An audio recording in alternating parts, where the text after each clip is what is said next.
సంవత్సరాల తరబడి government job కోసం వేచి చూస్తున్నారా? కేవలం 8 నెలల్లో మీ కల నెరవేర్చుకోండి. వెంటనే కింది నెంబర్స్ కి కాల్ చేయండి.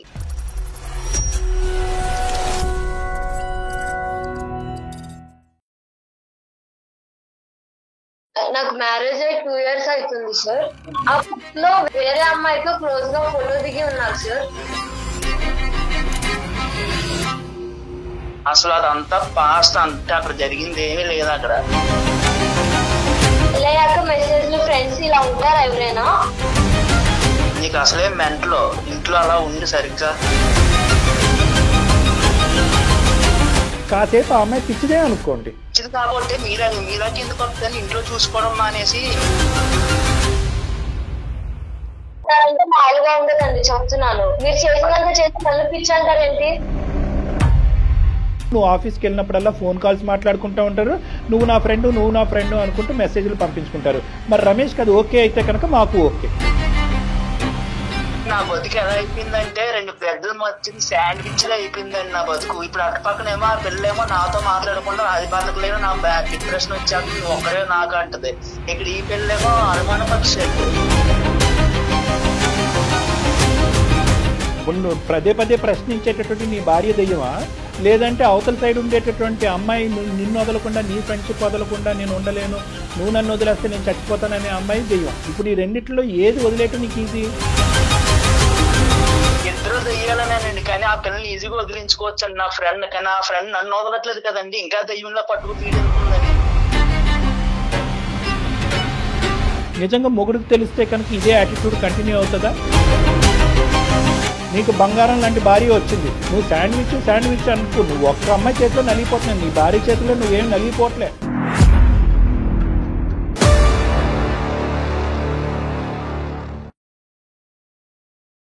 అందమైన జీవితం కార్యక్రమానికి స్వాగతం. నమస్తే డాక్టర్ గారు. నమస్తే జయ గారు. శ్వేత అని ఒక అమ్మాయి మనకి మెయిల్ చేసిందండి. శ్వేత అనుమానం పెనుభూతం. ఆ అనుమానం ఎలా అంటే ఎవరికి వారు విడిపోయి సపరేట్ అయిపోయేదాకా కూడా తీసుకెళ్ళిపోతుంది. సో శ్వేత అలాంటి ఇష్యూనే మన దాకా తీసుకొచ్చింది డాక్టర్ గారు. కాల్ చేసేస్తానండి ఒకసారి. తప్పకుండా.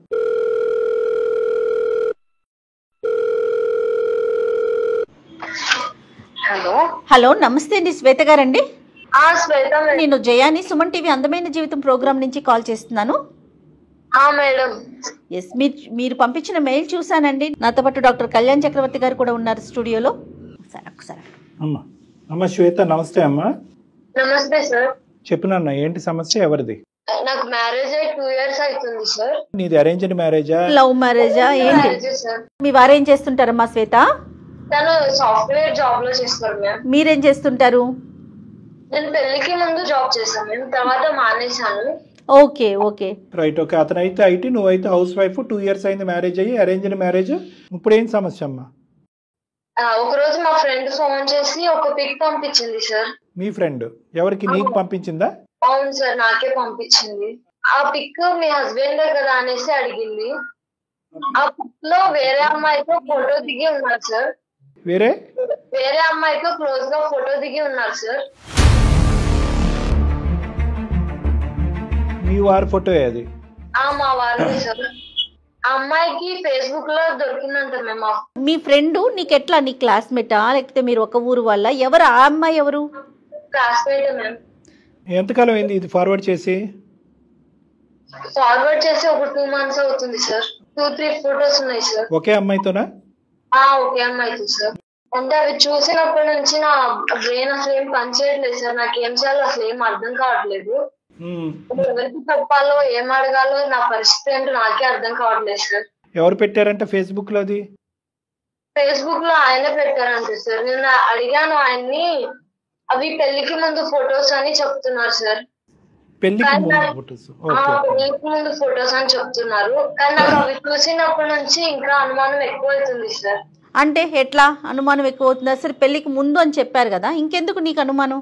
నేను ఫోన్ చెక్ చేశాను మ్యామ్, కాల్స్ ఇప్పుడు కూడా ఉన్నాయి మ్యామ్, కాల్స్ మెసేజెస్. ఇప్పుడంటే రీసెంట్ కాల్స్ కూడా ఉన్నాయమ్మా? ఉన్నాయి సార్. అందుకే నాకు చాలా భయంగా ఉంది సార్. ఇవి ఎవరికి చెప్పాలో ఏంటో ఏం అర్థం కావట్లేదు. సరే, మా వరకు చెప్పావు కాబట్టి ఆలోచిద్దాము. దాని గురించి అంత భయపడి బెదిరిపోవాల్సిన అవసరం లేదు. ఫోటోలు అయితే పాతవే అని నమ్ముతున్నావు, కానీ కాల్స్ మెసేజెస్ అయితే కనుక రీసెంట్గా ఇప్పటి వరకు ఉన్నాయి కాబట్టి ఇప్పటికి కూడా వాళ్ళు అదే పరిధిలో ఉన్నారనేది నీ భయము, ఆలోచన, అనుమానం. మరి మీ భర్తను అడిగావమ్మా? అడిగాను సార్. ఏమన్నాడు అతను? అతని పేరమ్మా? రమేష్ సార్. శ్వేత రమేష్. ఏమన్నాడమ్మా అలా అడిగితే? పెళ్లికి ముందు ఫొటోస్ అని చెప్తున్నాడు సార్. సరే, ఫొటోస్ అయితే పెళ్లికి ముందు, మరి కాల్స్ ఇవన్నీ ఎందుకట మాట్లాడుతున్నారు ఇప్పటికి? అవన్నీ ఏం చెప్పట్లేదు మ్యామ్ సరిగ్గా. నాకు గొడవపడి ఇప్పుడు ఏం మాట్లాడట్లేదు సార్. నాకు నేను అడగడం తప్పు అంటున్నారు. అది సో క్లారిటీ ఇవ్వకపోగా నీతో మాట్లాడటమే తగ్గించేశారు, అంటున్నాడు. నువ్వు అడగటం తప్పని అంటున్నారు. అవును సార్. పోనీ అట్లీస్ట్ ఇప్పుడు ఏమీ లేదనేది అయితే బలంగా చెప్తున్నాడు కదా, ఇది ఒకనాటి అంశం, ఇప్పుడు కాదు పెళ్లికి ముందు అనేది.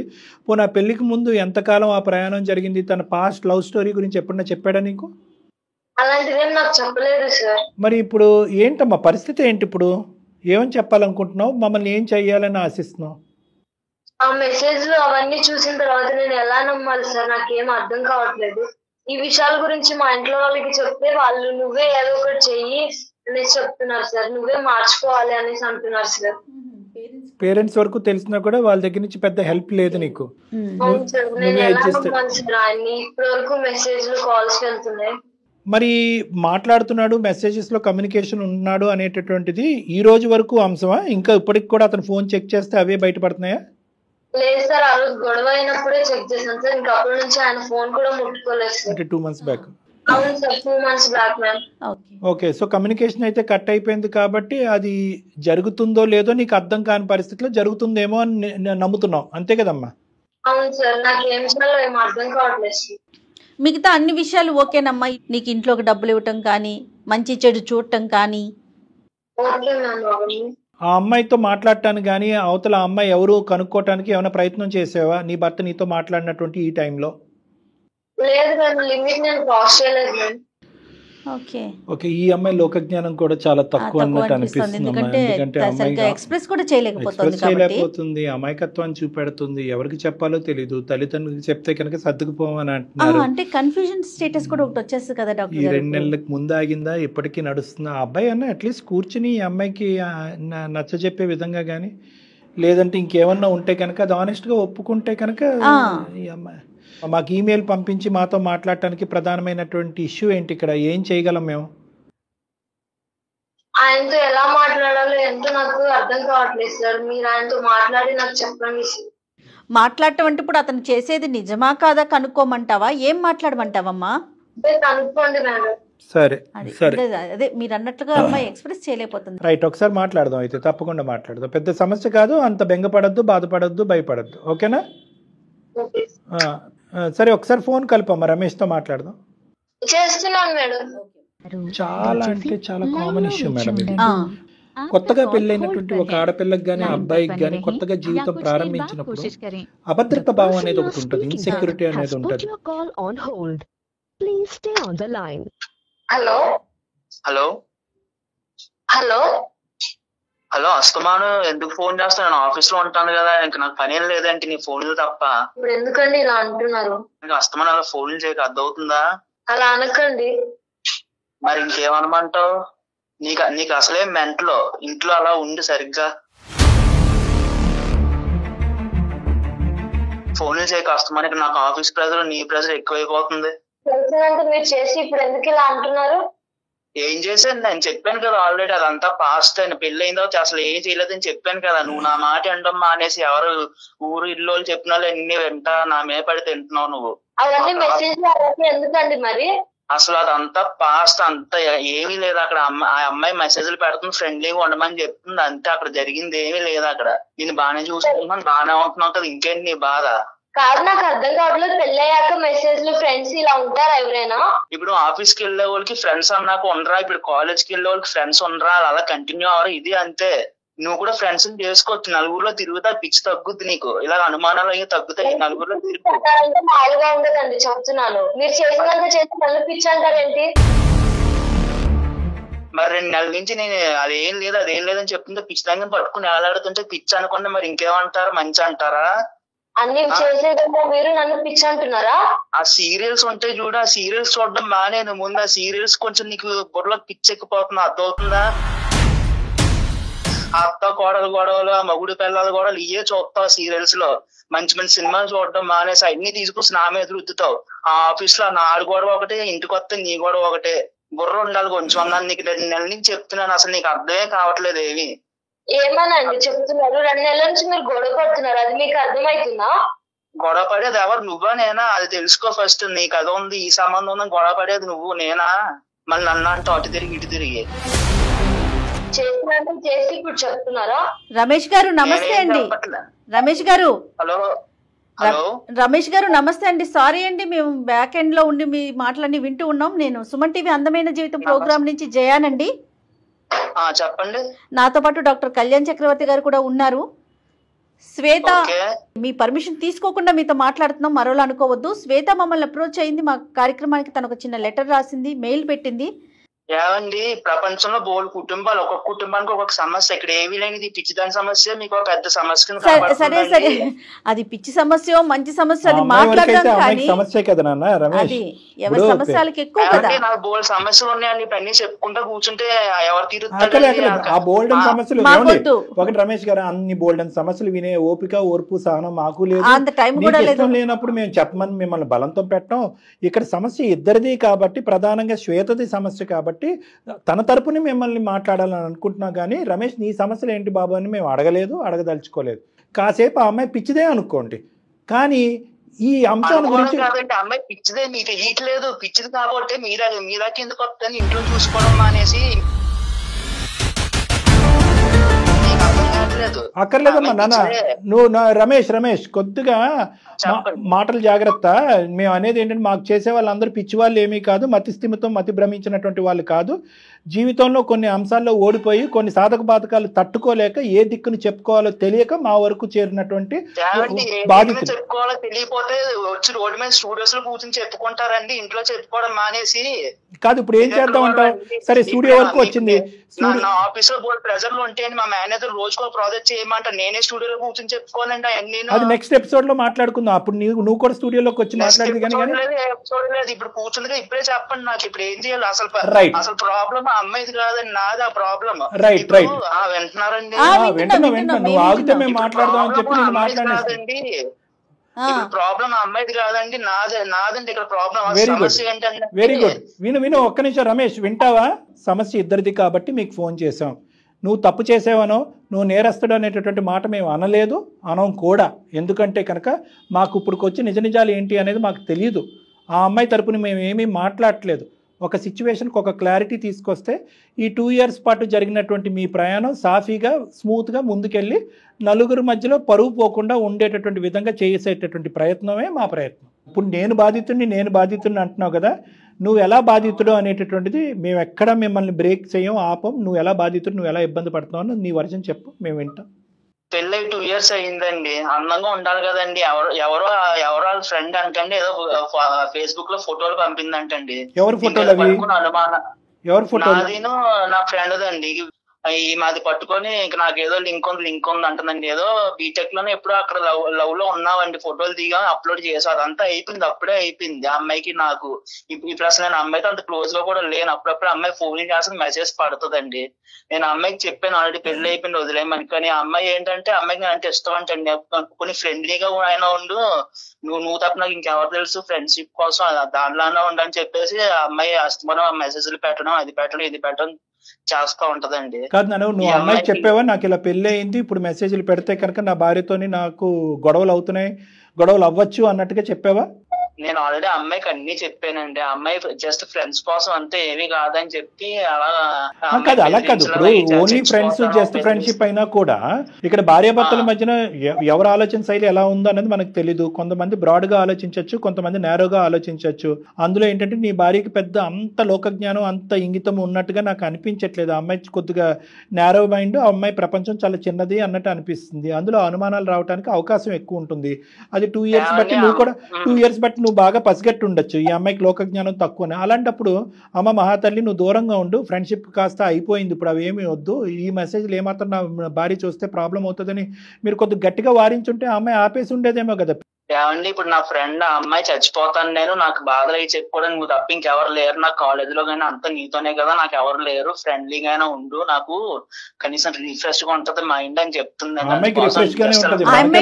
మధ్యలో మీ జీవితం కదా నాశనం అవుతోంది. ఆ అమ్మాయికి మ్యారేజ్ అయిపోయిందా?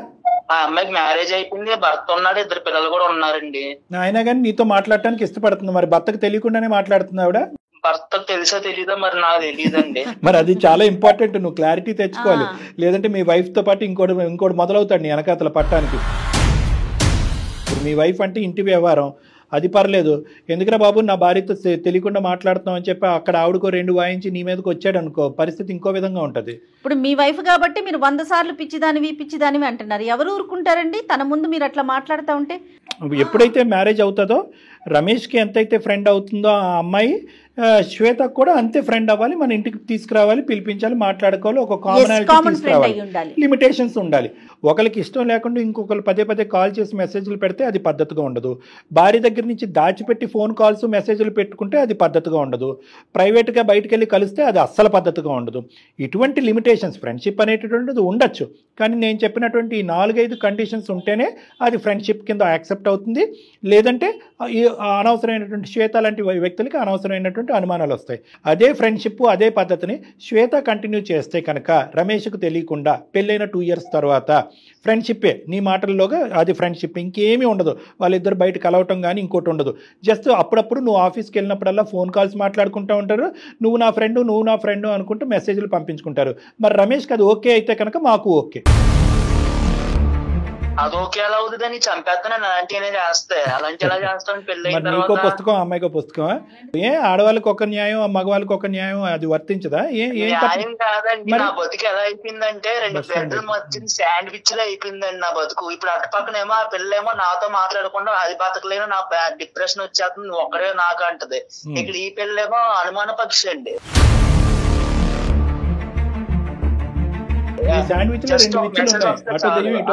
ఇప్పుడు ఎవరు నీకు పెద్ద ప్రాబ్లం అనేది నువ్వు తేల్చాలి కదా. ఇప్పుడు నువ్వు పదే ప్రశ్నించేటటువంటి నీ భార్య దెయ్యమా, లేదంటే అవతల సైడ్ ఉండేటటువంటి అమ్మాయి నిన్ను వదలకుండా, నీ ఫ్రెండ్షిప్ వదలకుండా నేను ఉండలేను, నువ్వు నన్ను వదిలేస్తే నేను చచ్చిపోతాననే అమ్మాయి దెయ్యమా? ఇప్పుడు ఈ రెండిట్లో ఏది వదిలేయటం నీకు ఈజీ?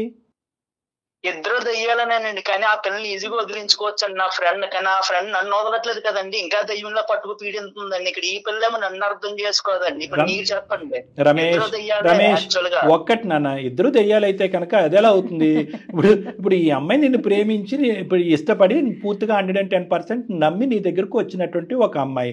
ఈ అమ్మాయి బ్యాక్గ్రౌండ్లో ఎటువంటి తప్పు లేదు, ఫోర్గ్రౌండ్లో అసలు తప్పు లేదు, ఆ అమ్మాయి మీద ఎటువంటి మచ్చ లేదు. ఆ అమ్మాయికి లోకజ్ఞానం తెలియకపోవటం వల్ల న్యాయంగా ఒకే ఒక ప్రశ్న అడుగుతుంది. ఏం అడుగుతుంది? మా ఆయన అక్రమ సంబంధాలు పెట్టుకుని తిరిగేస్తున్నాడండి అని అనట్లేదు. మా ఆయన నాకు క్లారిటీ ఇవ్వట్లేదండి, మాటలు ఆపేశాడు. ఏ రోజు నుంచి అయితే ఫోటోలుని మెసేజ్లు ఫోన్ కాల్స్ దొరికినాయో ఆ రోజు నుంచి మాటలు ఆపేయటం వల్ల ఈ కథ అక్కడతో ఆగిపోయిందా కంటిన్యూ అవుతుందా అనేది నాకు తెలియట్లేదు అనేది ఒకటి చెప్తుంది. రెండో అంశం ఏంటి? ఎవరైతే నీ ఎక్స్ ఉందో ఈ అమ్మాయికి అంత హెడ్ స్ట్రాంగ్ ఏంటి నాకు అర్థం కాదు, అంత యాటిట్యూడ్ ఏంటి? నిజంగా మొగుడికి తెలిస్తే కనుక ఇదే యాటిట్యూడ్ కంటిన్యూ అవుతుందా? నువ్వు బ్రతకగలవా? ఆ అమ్మాయి బ్రతకగలదా? పబ్లిక్గా 2 కుటుంబాలు ఎదుర్కొంటే చెప్పగలరా మీరిద్దరుని? మేమిద్దరం అప్పుడు ఎక్స్ ఫ్రెండ్స్, ఇప్పుడు కరెంట్ ఫ్రెండ్స్, ఇప్పుడు కలిసి ప్రయాణం చేస్తున్నాం, లేదంటే ఫ్రెండ్షిప్ ఒకటే కంటిన్యూ అవుతుంది, నేను వదిలేయాలనుకుంటున్నాను కానీ ఆ అమ్మాయి వదిలేయాలనుకోవట్లేదు అనేటటువంటి ఈ భాష ఏదైతే నువ్వు మాట్లాడుతున్నావో, ఏ పట్టు విడిపైతే విడవకుండా ఆ అమ్మాయి మాట్లాడుతుందో, ఈ అంశాన్ని తీసుకెళ్ళి వాళ్ళ ఆయన ఎదుర్కొంటే పంచాయతీ పెడదామా? లెక్క ఇట్టే తేలిపోతుంది. ఈ వేషాలన్నీ వేయొద్దని చెప్పు. ఎందుకు చచ్చిపోతుందంట? ఏమనుకుని చచ్చిపోతుందంట? అనుకున్నారు, వర్కౌట్ అవ్వలేదు లవ్ స్టోరీ, పెద్దలు ఒప్పుకోవట్లేదు కాబట్టి అంగీకరించారు. ఈ పెళ్లి నువ్వు చేసుకున్నావు, ఆ పెళ్లి ఆ అమ్మాయి చేసుకుంది, కథ సుఖాంతం. ఇంకా చక్క పిల్లలు ఉన్నారని చెప్తున్నావు. పెద్దల గురించి ఒక తీర్పు, పెద్దలు లేనప్పుడు ఇంకో తీర్పా? అంటే పెద్దలు పెళ్లి చేసుకోమన్నారు కాబట్టి ఇరువైపులా అరేంజ్డ్ మ్యారేజ్ చేసుకున్నారు. అరేంజ్డ్ మ్యారేజ్ చేసుకున్న తర్వాత మళ్ళీ మీ లవ్ స్టోరీ కంటిన్యూ అవ్వాలనుకుంటుందా? ఎలా వర్కౌట్ అవుతుంది? అప్పుడు వరకు ఉన్న లవ్ స్టోరీ సడన్గా ఫ్రెండ్షిప్ కింద ఎలా మారుతుంది? మీకు పాత జ్ఞాపకాలు గుర్తుకురావా? పాత ఆలోచనలు గుర్తుకురావా? రేపో మాపో మీ ఆవిడతో ఒక చిన్న గొడవ అవుతుంది, ఇప్పుడే అవుతుంది, అప్పుడు ఆ అమ్మాయి స్వీట్గా అనిపించదా? ఆ అమ్మాయికి అలా ఆయనతో గొడవ అవుతుంది, అప్పుడు నువ్వు స్వీట్గా అనిపించవా? సో కాబట్టి ఇవన్నీ అనవసరమైన తలనొప్పులు, తెలియనితనము, ఇమ్మెచ్యూరిటీ, వయసు లేకపోవటం, అనుభవం లేకపోవటం. ఇంకా ఇప్పటికీ కూడా మీ ఆవిడ పిచ్చిది కాదు, నువ్వు పిచ్చోడివి. నిజంగా నువ్వు పిచ్చాడు. ఎందుకంటే కనుక నేనేమో పిచ్చోడిని ఇప్పుడు చెప్తా రమేష్, చెప్తాను. చేసేసారండి, లేదు చేసేలేదు. కాదు విను పెళ్ళైన తర్వాత పిచ్చోళ్ళు ఆటోమేటిక్ గా అవుతారండి, వాళ్ళు చేస్తారు నాకు తెలుసు. విను వాళ్ళు చేయటం ఏమి కాదు. నీకు అటువైపు నుంచి ఆ అమ్మాయి వాయిస్తుంది కదా, ఇటువైపు నుంచి ఈ అమ్మాయి వాయిస్తుంది కదా, ఆ అమ్మాయి వాయింపు ఎలా కట్ చేయాలి అనేటటువంటిది తెలుసుకోవటం చేయగలటం చాలా ఈజీ. నీకు నెంబర్స్ బ్లాక్ చేసేయచ్చు, సోషల్ నెట్వర్క్ బ్లాక్ చేయొచ్చు. నువ్వు బ్లాక్ చేయటం అనేది నీకు అభ్యంతరం కాదు. ఆ అమ్మాయి ఎక్కడ ఊరేసి చచ్చిపోద్దా అనేది నీ భయం కదా. అవునండి అవునండి, ఆ అమ్మాయి చచ్చిపోతాను అంటుందండి, అదే నా భయం. మళ్ళీ ఇప్పుడు ఆ పిల్ల చచ్చిపోతే అది వచ్చి నా నెత్తి మీద కూర్చుంటారు ఆ చావు కేసు. అదెందుకు నాకు, ఉన్న కేసుతోనే చచ్చిపోతున్నారు, ఆ కేసు ఎందుకు నాకు? నన్ను ఎందుకు పెళ్లి చేస్తున్నాడు సార్? అలాంటప్పుడు ఆమె చచ్చిపోతుందని ఆమె గురించి ఆలోచిస్తున్నాడు కానీ నా భవిష్యత్తు గురించి ఆలోచించట్లేదు. మా ప్రశ్న కూడా అదేనే తల్లి. అసలు నా బతుకు ఎలా అయిపోయిందంటే అక్కడ ఆ పిల్లని వదిలించుకోవాలని, ఇక్కడ ఈ మట్టి బొరకు నేను చెప్పలేని, ఈ పిల్లకి చెప్పిన అర్థం కాదు.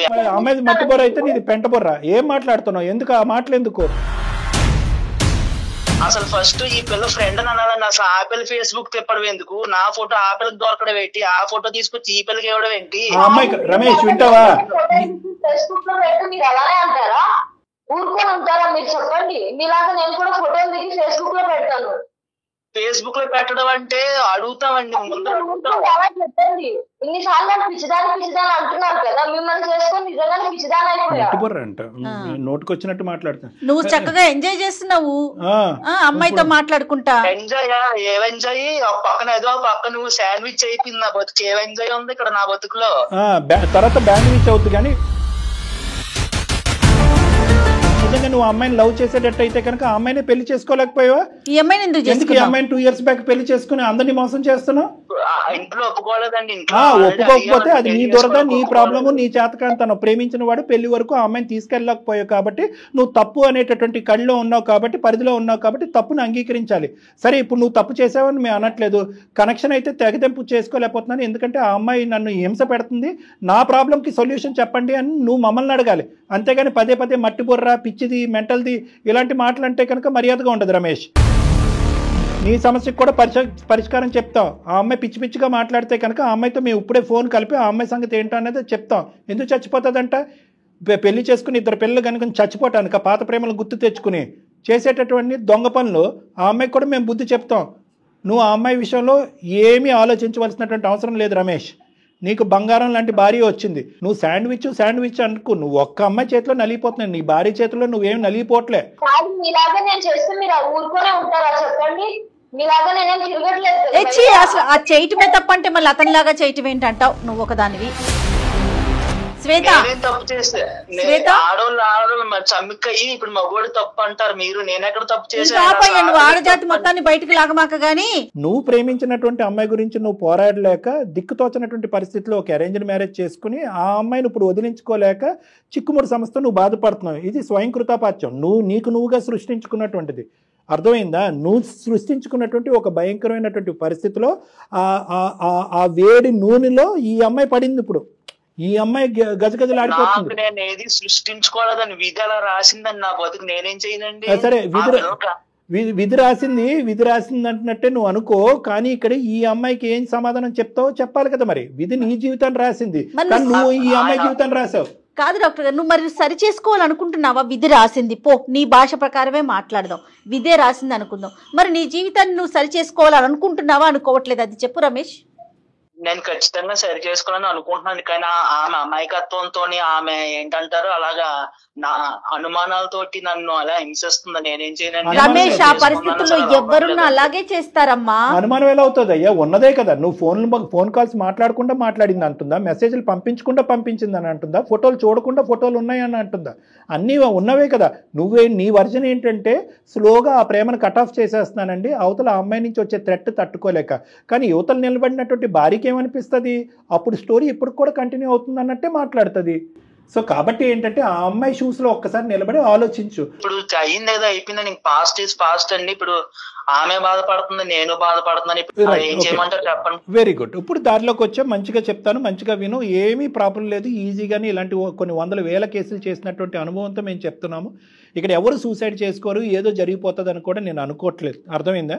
ఎందుకంటే ఆ అమ్మాయికి కూడా ఒక బరువు ఉంది, ఒక బాధ్యత ఉంది, ఒక కుటుంబం ఉంది, చక్కటి భర్త ఉన్నాడు, ఓకే, 2 పిల్లలు ఉన్నారు.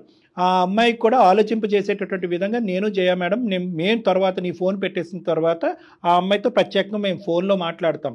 ఫోన్లో మాట్లాడి ఆ అమ్మాయి కొద్ది పద్ధతి నేర్పిస్తాం, కొద్దిగా అరికట్టేటటువంటి ప్రయత్నం నేర్పిస్తాం, నయానో భయానో చెప్తాం, కొద్దిగా ఆలోచన బ్రెయిన్లో పెడతాం. Right sir. ముందుగా ఇక్కడ ఒక పాయింట్ మాకు ఈమెయిల్ పంపించినటువంటి శ్వేత అర్థం చేసుకోవాలి. ఇక్కడ ఏంటంటే నీ భర్త ఒకానొక ప్రేమికురాలతో మాట్లాడాడు. ఎందుకు మాట్లాడాడు? ప్రేమను ఏమి కంటిన్యూ చేయట్లేదు. అవతల వైపు ఆ అమ్మాయి పెట్టేటటువంటి థ్రెట్ భరించలేక ఆ అమ్మాయి నో అని ఒకేసారి కట్ చేసేస్తే ఎటువంటి అఘాయిత్యానికి పాల్పడుతుందో అనేటటువంటి భయంతో అతను స్లోగా కట్ చేసేటటువంటి ప్రయత్నం చేస్తూ ఈ లోపలే ఈ ఫోటోలు బయటపడి ఆ మెసేజ్లు ఫోన్ కాల్స్ నీకు కనిపించడం జరిగింది. కాబట్టి నీ భర్త పెళ్ళయిన తర్వాత నీతో సిన్సియర్గానే ఉన్నాడు. ఫస్ట్ నువ్వు ఆ మెంటల్లీ అది తీసేసాయి. ఎటొచ్చి ఈ అమ్మాయితో ఫ్రెండ్షిప్ లేదు, రిలేషన్షిప్ లేదు, ఇది మొత్తం ఎలా కట్ చేయాలి అనేటటువంటిది పెద్దలుగా మేము ఆలోచిస్తాం. అర్థమైందా? అర్థమైంది సార్. ఇప్పుడు ఇవన్నీ నమ్మొచ్చా సార్ ఆయన చెప్పినవన్నీ? అది చెప్తాను, వినండి. నమ్మచ్చమ్మా, నమ్మచ్చు. ఎందుకంటే దానికి సంబంధించినటువంటి ఎంక్వైరీ కానీ దానికి సంబంధించినటువంటి బ్యాక్గ్రౌండ్ వర్క్ కానీ మేము కూడా చేస్తాము. ఆ తర్వాతే మేము నీకు ఖచ్చితమైనటువంటి ఒక నిర్ణయాన్ని మేము చెప్తాం. అర్థమైందా? అందు గురించి నేనేమంటున్నాను, ఇక్కడితో కథ కంచికెళ్ళింది, రమేష్ నువ్వు అమ్మాయిని మర్చిపో, నీ భార్యతో ఉండు అని అనట్లేదు. ఆ అమ్మాయితో కూడా మేము ఫోన్లో మాట్లాడతాము అని చెప్తున్నాను. అర్థమైందా? రమేష్, నువ్వు ఒక్కడవే లేవు. శాండ్విచ్ ఆవిచ్చు ఏమీ లేదు. మనందరం ఒకే టీము, ఒకే ఫ్యామిలీ. నేను జయ గారు మేమిద్దరం కూడా ఆ అమ్మాయితో ఈ ఫోన్ కాల్ అయిపోయిన తర్వాత ఆ అమ్మాయితో మేము మాట్లాడతాం. ఓకే, మాట్లాడి అమ్మ ఇది పరిధులు దాటకూడదు, ఈ పరిధులు దాటితే అందరికీ ప్రమాదమే, 2 కుటుంబాలు సర్వనాశనం అయ్యి రోడ్డు మీద పడతాయి, ఇప్పటికే అందరూ మెంటల్ టెన్షన్లో ఉన్నారు, గత ఇదంతా వదిలేసి ఒక కొత్త జీవితాన్ని ప్రారంభించి ముందుకు వెళ్ళిపోండి, ఇక్కడ రిలేషన్షిప్ లేదు, ఫ్రెండ్షిప్ లేదు అనే విధానంగా నయానో భయానో ఆ అమ్మాయికి నచ్చజెప్పేటటువంటి ప్రయత్నం మేము చెప్తాం. ఓకేనా రమేష్? అది మేము ఆ బాధ్యత తీసుకుంటాం.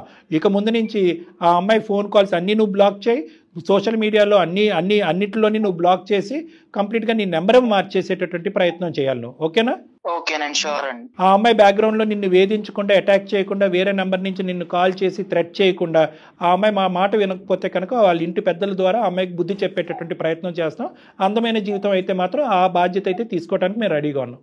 మీ ఇద్దరు మాత్రం సవ్యంగా హ్యాపీగా ఇక ముందు నుంచి అనుమానం అవమానం అనేటటువంటి వాతావరణం లేకుండా చక్కగా మంచి ఆలోచనతో హ్యాపీగా ఉండే ప్రయత్నం చేయండి ఇద్దరు. రమేష్ అండ్ శ్వేత విన్నారు కదా డాక్టర్ గారు చెప్పింది, ఓకేనా మీ ఇద్దరికి?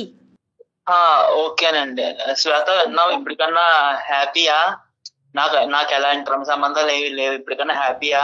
కరెక్ట్ సార్ మేడం చెప్పారు కదా, ఇప్పటికి నమ్ముతాను. ఇప్పటికి నమ్ముతుందంట. ఓకే, అయితే మీరు నాకు నమ్మకం ఇచ్చారు కదా సార్.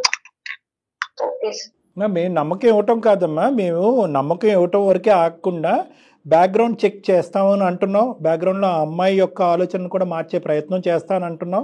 ప్లస్ నీ భర్తకు అవసరం అయితే కనుక భార్యాభర్తలు మీరిద్దరు నా దగ్గరికి రండి, మాట్లాడదాం. ఇంకా ఏమన్నా డౌట్లు అనుమానాలు ఉంటే కనుక అవన్నీ క్లారిఫై చేద్దాం. ఎందుకంటే నీ భర్త మాటల్లోనే ఏంటంటే నువ్వెంత సఫర్ అయ్యో ఒక విధంగా అతను కూడా సఫర్ అయ్యాడు ఆ పాత ప్రేమికురాలని కట్ చేసేటటువంటి దాంట్లో. సో అతను బాధితుడే. సో ఇద్దరు కూడా నా దగ్గర రండి, మనం కాసేపు మాట్లాడుకుని ఇంకేమైనా డౌట్స్ ఉంటే క్లియర్ చేసుకుంటే ఇంకా అక్కడి నుంచి మొత్తం అంతా స్మూత్ అయిపోయింది. ఓకేనమ్మా? Okay sir. ఓకే శ్వేత, జాగ్రత్త అమ్మా. Thank you sir. Thank you madam. Okay Ramesh, జాగ్రత్త. రమేష్ మీరైతే మాత్రం ఒకసారి శ్వేతని తీసుకొని డాక్టర్ గారిని కలవండి. ఓకేనా?